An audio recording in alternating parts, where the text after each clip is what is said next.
Do you know what time it is? It's quarantini time. Today's quarantini is vodka, cranberry, and Fee Brothers orange flavored bitters. Mmm, delish. It's quarantini time, it's quarantini time. So get yourself a glass, some vodka and a lime. Or you can meditate, do yoga with your mate. But these are trying times, and it could be too late. So call your liquor store, they don't care if you're poor. They are essential now, they'll leave it at your door. It's quarantini time, it's quarantini time. So get yourself a glass, some vodka and a lime. Remember, Fee Brothers Bitters. Don't squeeze, use fees. FeeBrothers.com. Good afternoon, and welcome to Afternoon Cocktail. My name's Amanda Ashley. I am your host. That original masterpiece you just heard was from Miss Leah Zakari. She's a local singer-songwriter to Rochester, New York. Today's theme is laughter. Laughter is such a huge part of our joy and happiness, and I hope to bring that to you this afternoon with my two very special guests. We have Cyndi Zakari and also Mr. Mark Ippolito, who's the co-founder of Comedy at the Carlson. So I am going to introduce Cyndi right off the bat. Let me just read you her bio here because it is wonderful and hysterical. So Cyndi entered the comedy scene 2 years ago. She's very new to the comedy scene. She drew on her funny experiences growing up with family in the porn industry and being a mother of two dumb millennials. She is also a self-identified terrible lesbian. She won Rochester's Funniest Person and was a semi-finalist in Buffalo's Funniest Person. She has been nominated as 2019's Best Female Comedian of the Year at the Rock Awards, and she's also opened up for Dana Goldberg, Robert Powell, Takara Williams, and Marcella Arguello. She can be seen doing many shows in upstate New York, and her home club is at Comedy at the Carlson. She is also working on a one-woman comedy show for this year's Fringe Festival in Rochester, New York. Welcome, Cyndi. Are you there? I'm here. How's it going? Thank you. It's going good. It's going good. You know, I'm really struggling. I had to color my own hair yesterday. Are we all going to be struggling with this? I hope not. I'm going to have to color my hair soon. Yeah. You know, I mean, who would have thought that closing all this, like me being a terrible lesbian, I need to have my toes done. I need to get a haircut. I need a color. It's all going downhill for me. Pretty frou-frou for a terrible lesbian. Yeah, well, you know, doing what I can here. So, it's really funny. I feel like you're the last of your family that I've met. So yes. I know you're two what would you say? You're dumb two, millennials. Dumb millennials. Yeah. I mean, I know your two dumb millennials are like very near and dear to my heart. Yes. I just want they're great kids. They're just dumb. They can't help it. Okay. Well, I'm sure my mother says the same about me. Right. Shout out to Lil Bella Vita while I can say this. Yes. They're in Webster, and they've treated me very well. It's my regular Wednesday Please night order gig. Food. Please order food. Yes, I want to pay their rent this month, please. All right. So tell me a little bit about your background. What inspired Okay. So So what you did see, my father owned strip clubs growing up as a kid. So I mean, it's all been the porn industry, strip clubs. It's all been part of my life. But honestly, as people always told me, Cyndi, you should do comedy. You should do comedy growing up. And I was like, yeah. And I'm one of those people that I get bored very easy. I have really bad attention deficit, and I always have to be doing something. So my New Year's resolution 2 years ago was, I'm going to do stand-up comedy now, right? I had done painting, photography. That was, So I took a class, and the Carlson had put out a post that they were doing a contest for people to go from the couch to the microphone. I thought, well, that's me. I don't know what I'm doing. So I signed up. And it had only been about 8 weeks, so I didn't have a lot of time between my first time doing stand-up to getting to the stage.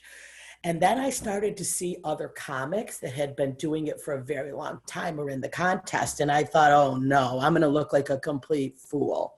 So I really need to work at this. So I started hitting open mics almost every night for 4 to 5 weeks just to get ready for this contest, just so I didn't look stupid, you know? And I turned out that I had won. I won the whole thing, which was completely unbelievable. But some of my comedy is, you know, it's mostly about what you said, growing up in the porn industry, but my kids do give me a lot of good material. How would you describe your humor? Self-deprecating a lot of self-deprecating humor. I've always been very self-deprecating growing up. You know, real, I guess. I just try to get up there and tell, you know, real stories, just be real, true about myself. Apparently a lot of, you know, ridiculous things happen in my life. So you make it for good comedy. I am always so impressed. Like you've been talking about open mics, and you know it takes a certain amount. Bo and I hosted open mics and still host open mics for music. We've done it for many years, and you know I credit open mics always to my confidence, and you know, like you said, for your comedy. I mean, I give so much credit to. I've been to a handful of comedy open mics, and I give so much credit to anybody who steps on stage to do comedy, because that takes a whole another level of confidence it's crazy than it does for music. I mean, what I was scared. I don't know. Oh, sure. I've always been like a social comic, like at parties, you know what I mean? I was socially very funny, and I just wasn't sure if it would translate on stage, you know? I'm like, because there are people that are socially funny and they're probably not very funny on stage. So that was, you know, that was something I always thought about. But then I'm like, you know what? I just gotta get up there. But yeah, I mean, the open mics really helped me, because there's a lot of things with comedy as far as like, you have to kind of rehearse those bits. So you just can't get up there and wing it every time. You have to have some form of, just like you have to have music and, you know, kind of go and play your music in a row. Do you do it that way? Some kind of structure. Yes. Yeah. Structure and preparation. A lot of structure and preparation I found for me. So and the open mics definitely helped me with that, you know, but I'm still very new. I think 2 years, I'm still I'm learning something every day. And, you know, I have to say, Mark Impolito has given me such great opportunities, and he really has done so much for all of us upcoming, you know, comedians. He gives everybody a chance, and I can't thank Mark enough for everything he's done for me. So Mark's a real good dude. He is. He's a great dude, you know? Yeah. But, you know, getting to go up on at the Carlson on the big stage, and, you know, there's nothing for me that was, you know, I made it in my book. So as far as that goes. I love it that you just took a chance, you know, and that, you know, life is all about taking risks and fulfilling these you know, little check marks on that list of life, right? I love that you decided to do this, especially so much later in life for you. I mean, I'm pushing 60, so, but I also think that I have a lot of, the older you are, I think I can pull from a lot more experiences in my life. You know, I mean, there's, you know, having kids, being a lesbian, growing up in the porn industry. I mean, I have so many stories that I haven't even tapped into yet. You know, I've just got stuff that I've been just jotting down for years. But I think that, you know, that does help. You know, I'm not a crowd work comedian yet. I'm a little nervous about doing crowd work. So for me, I just kind of go up and tell jokes and tell stories. Now, when you talked about a little bit about preparation and organization.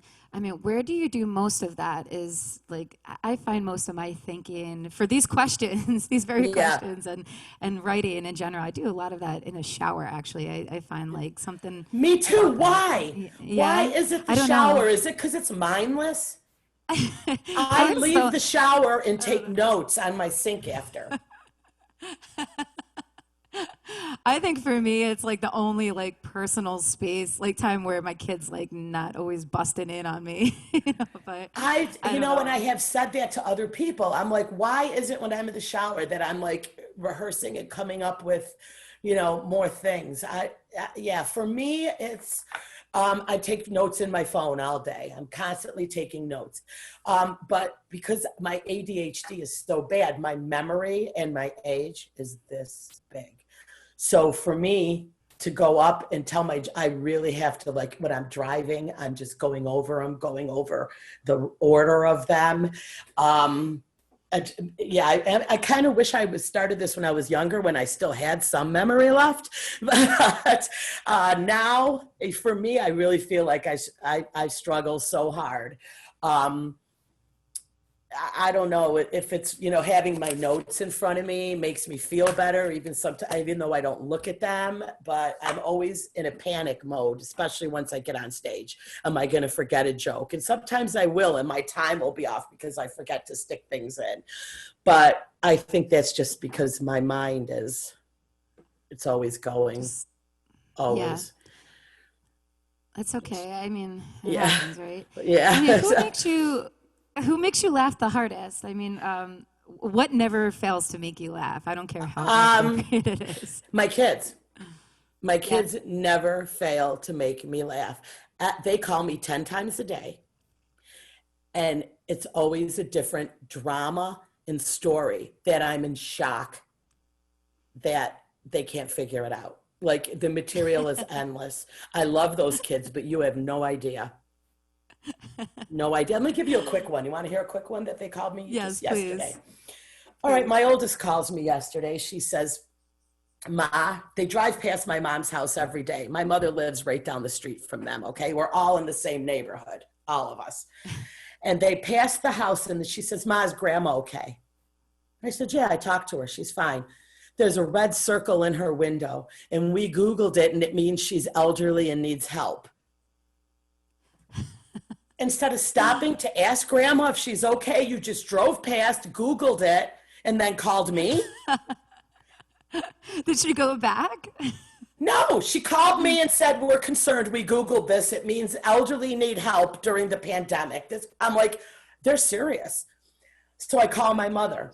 I go, Mom, are you okay? Do you have a red circle in your window? The kids are worried. She goes, no, it's a teddy bear. The neighborhood website said we have to put a teddy bear in the window for the kids to walk by and count because they're bored for little kids. That's so funny.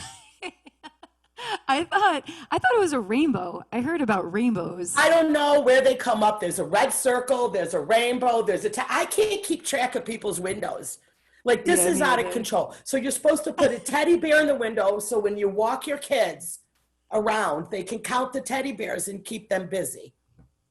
Oh my gosh, it's so Before funny. this happened, did kids ever leave the house? They played video games. Why do they all want to leave the house now? My kid, I gotta like force him to get away from the video game console. So, yeah, Yeah. I hear. Now the kids are all bored and they want to go outside and play. Before, you couldn't get the kids to leave the house. I don't know. It's too much. Could you define laughter in your own world, in your own words? Like, what has laughter done for you in your life? Oh, it's everything for us. Growing up, it's terrible. We laughed at the sad things. That's how we would get through. Just laughing. At my grandfather's funeral, it was horrible. We were burying him, but we were throwing singles. He loved strippers. We Oh my threw gosh. singles into the hole at the cemetery for the strippers in heaven. We were laughing, Wow. but that's how my family got through. We Yeah. just, laughter is what got us through. So, I Italians. mean, oh yeah. I do know Italians. Mm-hmm. So you have a lot of talent in your family. I mean, between the porn industry and I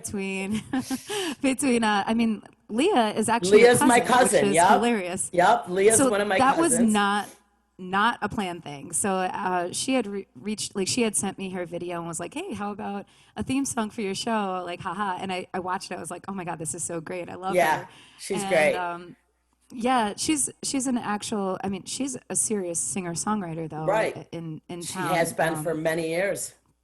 Very gifted. Yep. Yeah. I would love to see one of her shows. Yeah. I believe I saw she has a Carole King tribute of some sort coming up soon. Mm-hmm. So you guys make sure you check into Leah Zakari's music as well, not to take away from Cyndi. No, absolutely. But yeah, I love that you guys are related. Because as I was typing your names yesterday in promotion for the show, I was like, I wonder if they're related. Yeah. And I wrote to Cyndi. I'm like, are you guys related? She's like, that's my cousin. I was Yeah. like, oh my God, how hilarious. Yeah, it's on my Facebook. I go by Cyndi Zakari Arena. And then, normally I just go by, Zakari is my maiden name and Arena was my married name. So I always kept Arena as I wanted the same name as my kids. I don't know why. I just wanted to let people know they are mine, even though they're a pain in the ass, but yeah. So tell us, so you have a podcast going on, right? I've had a podcast for a couple of years now. It's called Couple of Instigators. And I hit my co-host. We used to be on a radio show, and then now she's no longer doing it. So I'm just starting to get it back going again. I took a couple month break, but we're on like episode 81 now. And we just talk about instigating on social media. We do stupid news, just anything, vague booking, talking about stuff like that. So. And comments under posts.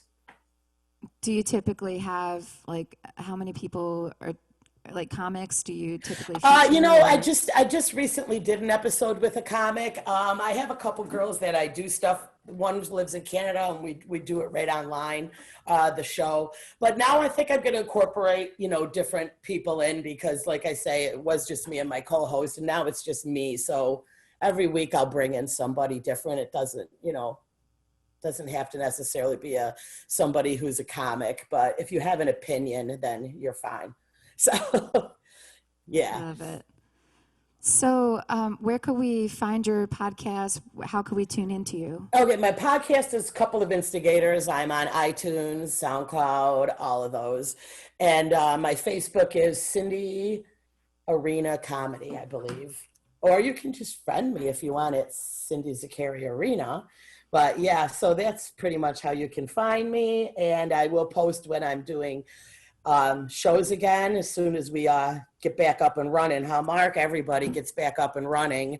So I had a few things coming up, but they're not now. But I have been doing some open mics online with people from all over the country, which have been a lot of fun, listening to other cities and stuff, their different comics online. And it kind of helped throwing out some of this new stuff I've been writing, get people's reactions. So we're making do, just like, you are right now with the video. Sure. Seems the new way. Keep the entertainment Got to flowing, keep right? it going somehow and keep the artistic things flowing. And, I went to a wedding shower on Zoom 2 weeks ago. No, about a week ago. It was a wedding shower on Zoom. And I thought, you know what? This new world is looking fabulous, because if I could do this and never leave the house, I am one of those people that can stay home forever. I made it 5 weeks once without leaving my house. Oh my God. Yeah. It's this like is the most I I thrive. haven't left my house. I thrive. I'm thriving. And if I could go to that wedding on Zoom, my life would even be better. I saw that, was it you were at the wedding shower without a bra on? And I did. I didn't even brush my teeth, and I was at a wedding shower. Okay? I'm going to go to the wedding in my boxers. Please let this happen. I love it. I know right now I have no high heels on. I've actually been enjoying the fact that I could perform via live stream and not be like having my feet ache by the end of a performance. Yeah, I currently have on my work clothes because I'm going to head into the shop tonight. So I am dressed. I have on gym shorts and a t-shirt because the kitchen is hot. So that's usually my attire. But Speaking of your workforce, so I found out a little fun fact about you before this. So you work at mhm. Rhino's Pizzeria Yes, in the village of in the Webster. village of Get your Webster. Yep. get your takeout from Get your Rhino's, takeout and and the pickle pizza. the pickle pizza is your personal claim to fame, It is. right? That's it. That's what I got. I got the pickle pizza. Just a crazy thing. One of my coworkers thought, pickles are really popular right now. The millennials love pickles and avocados, so we got to figure something out. So we used our homemade garlic sauce with some mozzarella cheese. We put refrigerator dills. That's the key. They have to be those nice, crispy, fresh ones. And dill weed. And I took a picture of it and it went viral. We had 15 million views. So It's that, crazy. yeah. So now I bottle the sauce and we sell it too, the famous pickle pizza garlic sauce. And I sell it on Etsy and I've sold at least 1,000 so far. Wow, that's crazy. I Yeah, love it's it. crazy. So at Rhino's Pizza New York NY, so it's Rhino's Pizza NY.com. And you can order the sauce on there and you can see our menu. You can order online. We have a pickup window set up right now. I made a nice window and you could come right up to the window and get your food and we deliver. I have yet to try this pickle pizza. I feel like I have a built-in pregnant woman like Yeah, I mean, I can't in believe that me, you so love pickles and you haven't tried it, but I will have a special one ready for you. Just let me know and you come right down and get it. oh, you're the sweetest. I might take you up on that for Yes, sure. absolutely. Well, Cyndi, I can't thank you enough for taking the time out of your Thank day to you. make us laugh. And make sure you check out Cyndi's podcast. And she's got a Facebook page for Cyndi Zakari, Zakari comedian, correct? Am I saying It's that all wrong? yep, it's what yeah, see. What's it? It's Cyndi Arena Comedy. Simple. All right, Go on there, that's like close. my page. I'll post when we're back out of the house again. Well, thank you so much, Cyndi. You're I'm going to bring welcome. our buddy Mark up. Mark Ippolito is co-founder of Comedy at the Carlson here in Rochester, which is a beautiful, beautifully designed comedy club. Mark, are you there? I am. Thank you for the What kind is words. up? How are you? Oh, all I got is kind words for you. I'm great. Thank you. Thank you for being a part of the show. Oh, I it's an wanted to pick your honor. brain a little bit. It's an honor. Thank you for offering and to listen to you and Cyndi. Cyndi, it's great to see you. Mark, you're the greatest. I can't say enough about you. Oh, thank you so much. You're You made my welcome, face sweetie. turn red when you were talking, honestly. You do. It's You do a so lot, Aw, Mark. you You do a lot. guys. you feel the love. I do feel the love. All right. Enough of that mushy stuff, all right? Can Mark, give me a little history about yourself. I mean, I've been in Rochester 13 years. I remember before I even moved here, I was still in college at Fredonia and I'd come on my breaks and my ex took me to a place called Comics Cafe and that was part of your history, right? In comedy?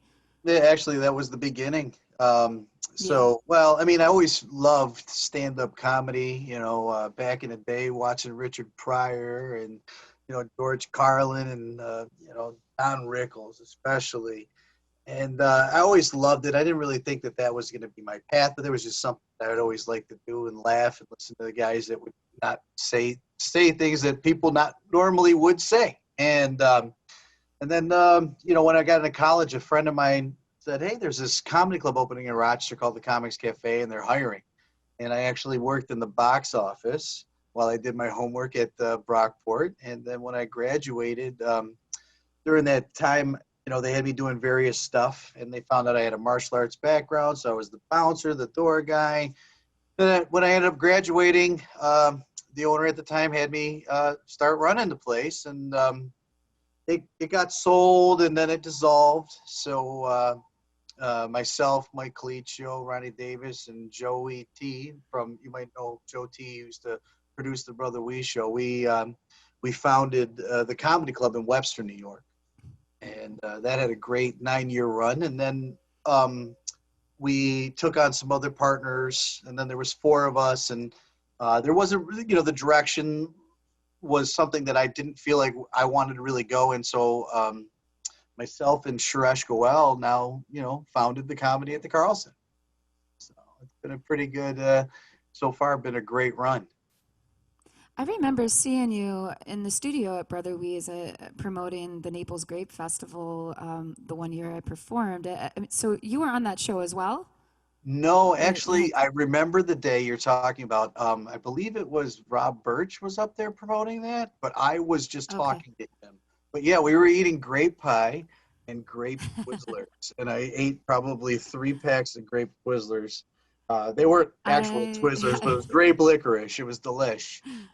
I believe I ate a lot of grape Twizzlers in the waiting room. Yeah, well. I think we were all they just were good. Out. Yeah, I wasn't sure if you had a part. I thought maybe you had a part on that show. But great. I mean, what you've done with Comedy at the Carlson is pretty unbelievable. I mean, you first of all, the establishment itself is beautiful. I mean, the room for comedy, it feels like a real like New York City comedy club.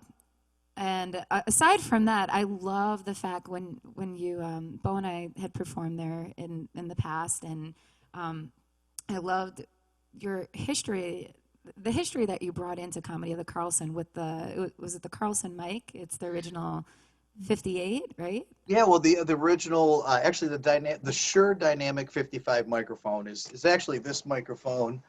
And I'm, if you could see on my sweatshirt, that's in like a million logos. That's like a lot of people use for it's like the most identifiable pick of a microphone like ever. Yeah, I actually have one of those mics. I mean, it's like probably a modern version of it. I have 2 mics, but one of them is the Shure 55.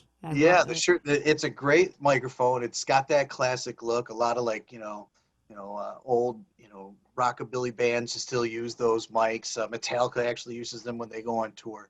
But the cool thing about it is the history of the Comedy at the Carlson. The reason why it's called the Carlson is our building is formerly known as Stromberg Carlson. And that was a major company in Rochester, New York. It was founded in 1904. And some of the things that they actually did there is they were a big apparatus company. They made telephones, televisions, radios, hence our neighbor Radio Social.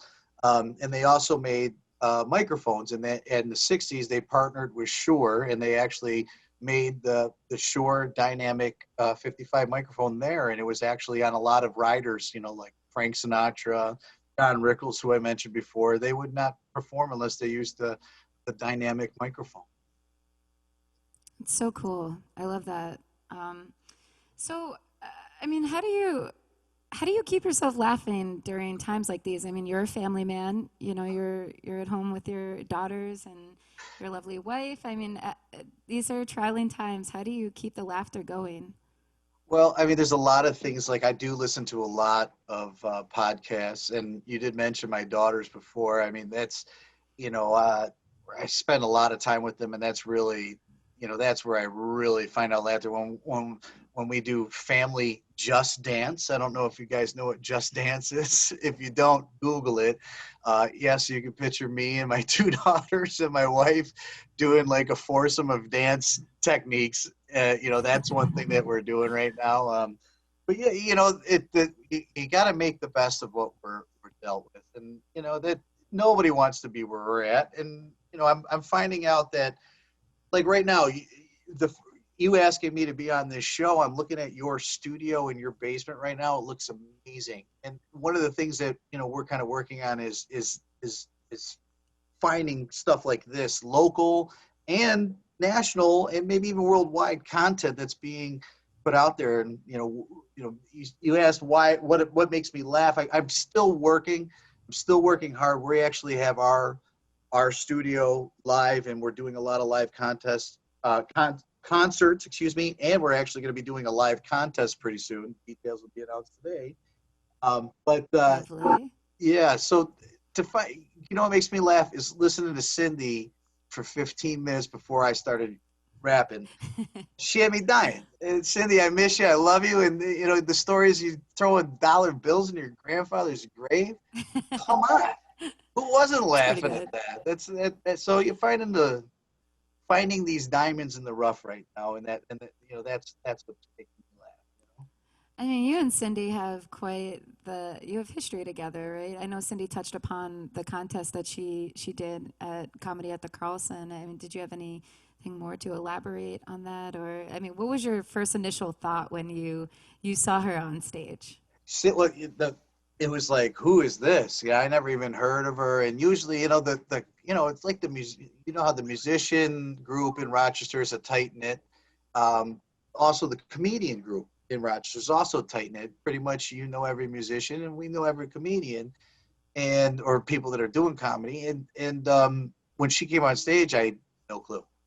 And you know, but she had everybody in stitches, and you know how she performed, and there goes my little one right there, and how she you know handled herself on stage. It was definitely impressive.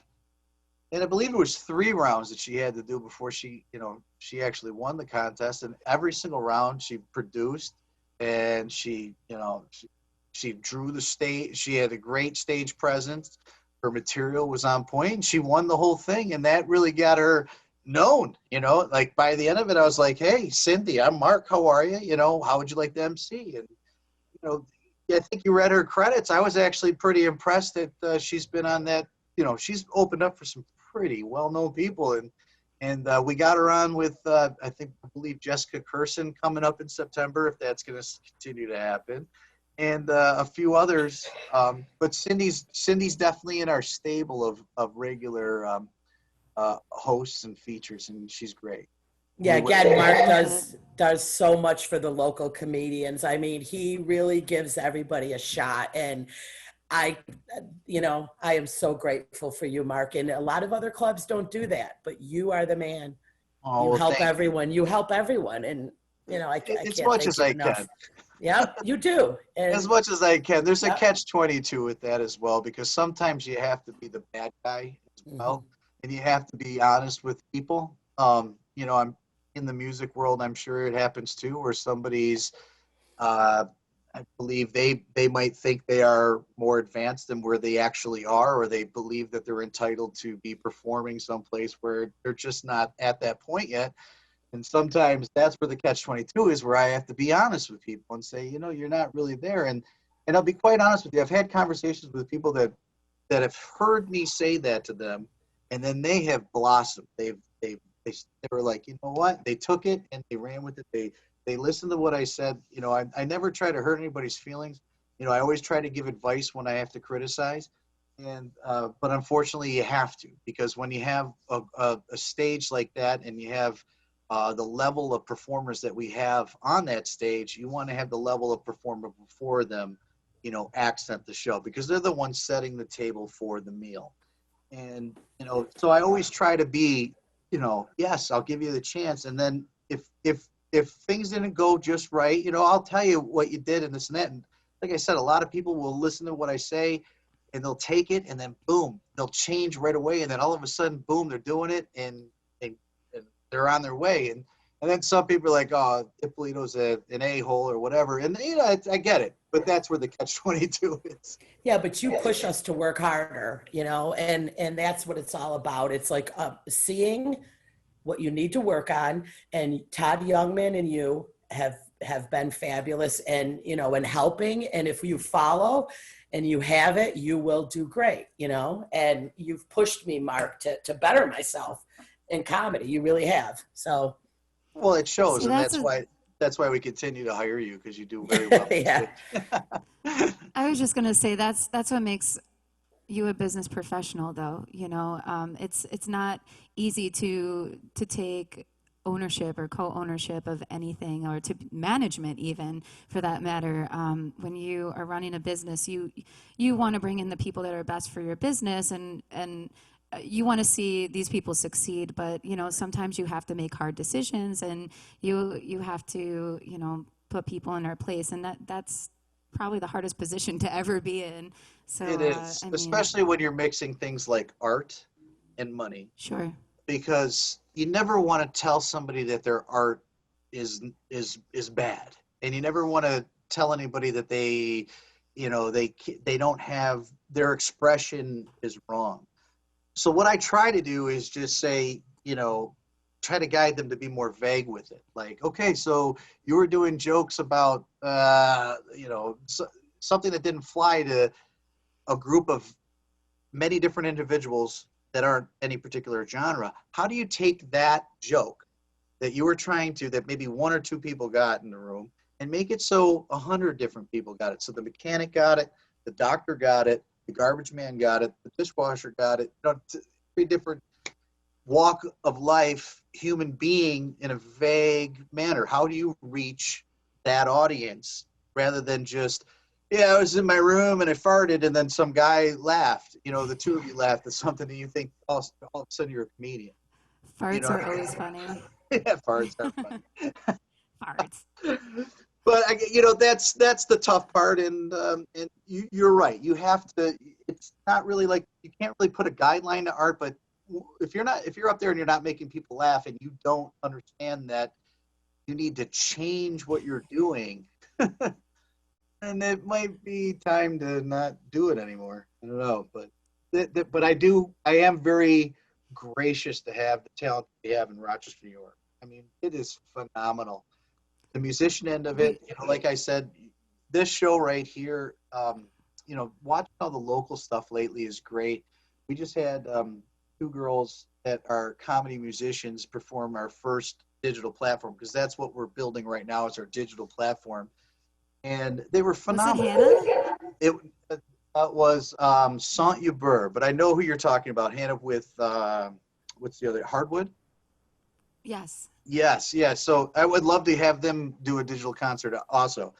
But one thing that we started realizing is that, stuff like what you're doing right now with this studio, and what we're trying to build with the Carlson cast, with Vinnie Paulino, and we're going to be doing an online contest, like I said, which is going to be very cool, and I think everyone's going to be a part of it. But we're going to be building a nice digital platform for everyone to be using, and we're going to be doing it safe. So we got a couple more bands that are going to actually be doing it. You've probably heard of the Isotopes. So the Isotopes, they're the best. So Carl he just agreed yesterday he's going to do one, and then Analog is also going to be doing an online concert as well. And what we're going to do is we have to do it safe, obviously, to have all these people in there. So we're going to time lapse the setup. Each person's going to go in and set up their own gear by themselves, and we're going to time lapse it. So the first 5 minutes of our live of the broadcast of these concerts are just, you're going to see one person going in, setting up their equipment, then the next person going in, set up their equipment, and then boom, it's the concert. We got to keep everybody safe distance. There'll only be 5 of us in the room, which is, it's probably a 13,000 square foot room. So it's, it's okay. And we'll have disinfectant and hand sanitizer everywhere to make sure everybody's safe. And but that's the thing. This is where it's kind of going now. The digital platform, to have everybody kind of, and that's one of the things that we're obviously pushing, as well as our online store at carlsoncomedy.com, where you get hoodies and t-shirts. Love it. But, so and Amanda, if you'd like to do an online concert too, we would love to have you in our studio. Hey, I'm down. You just let me know when. Oh, I got nothing but time these days. So, yes, I'm all yours whenever you want me, Mark. It's just all about the safety now. It's like we did, like, it was awesome. We did it the other day. It was kind of like a guinea pig run, and I believe 2,000 people watched as we were doing it. We were like, there's this, we got to do this. Let's move forward. And as long as everybody understands that it might take a long time to do a sound check. It might take 2 hours to set up your equipment, but we have to do it safe. We have to do it with social distancing. We have to do it so nobody's touching anything or anything like that. But, the end product, when you're taking that much time to set up, I think is going to be, the reward is going to be there. And Hey, Mark, I got my YouTube to hook up on my TV, right? You can download the app if people don't know. And I watched that whole concert on my big screen TV, Mark. Nice. With the girls. Yeah. Did you enjoy it? I did. It was fabulous. Everything looked great. Your sound looked great. I meant to hit Vinny up and tell him he did a great job. It did. It looked great on my 50-inch TV. So And keep it's it up. I love it. Yeah. so funny that you said it, because that literally took 2 hours to set up. Because not only, like, Amanda, you might, and Bo, you might actually identify with this. We didn't have to just do the sound check for the music. Then all of a sudden, now you have to do the sound check for the cameras and the live stream. So it's actually doing that actually took us 2 hours to do the sound check for. And there was an issue, and we had to keep on trying to find there was this hum. And in the music industry, you're like, all right, it could be a bad cable. So we're going through all these, and it literally was one bad cable from our board to the Sling Studio, which the Sling Studio is the one that puts the digital platform out. But we were going through guitar cables, mic cables, microphones. We're on the board, and Vinny did an amazing job. You're right, but that's what I'm saying. It's going to take a little bit of time for us to do things. So a 2-hour sound check, a 3-hour sound check, just so we get it right. But we're going to give you guys credit. This is all new to everybody, so it's a learning curve. It's been a learning curve for us, and I mean, thank God for Bo, like Bo Productions. I mean, this man is taking care. I can't do any of this stuff, like I'm good at what I'm facilitating to you all right now, but yeah, it takes education, and it's a whole new world, so take as much time as you need. Your studio looks great. Looks great. Both did a great job. Very professional. Yeah, he did do a great job. I'm grateful for him on so many levels. You guys, I hate to cut this conversation short because I love you both, and I think you're amazing. Thank you for bringing some laughter and some joy to our lives this Monday. Luckily it's a very sunny Monday here in Rochester. But before I forget, Mark, could you tell us where your website for Comedy at the Carlson? It's carlsoncomedy.com. Our online store is going to be jumping up this week. And then if you want to, we're actually going to reboot this, and we're going to have a lot more digital content being up on the Carlson Cast. You can find us on Facebook, Instagram, YouTube.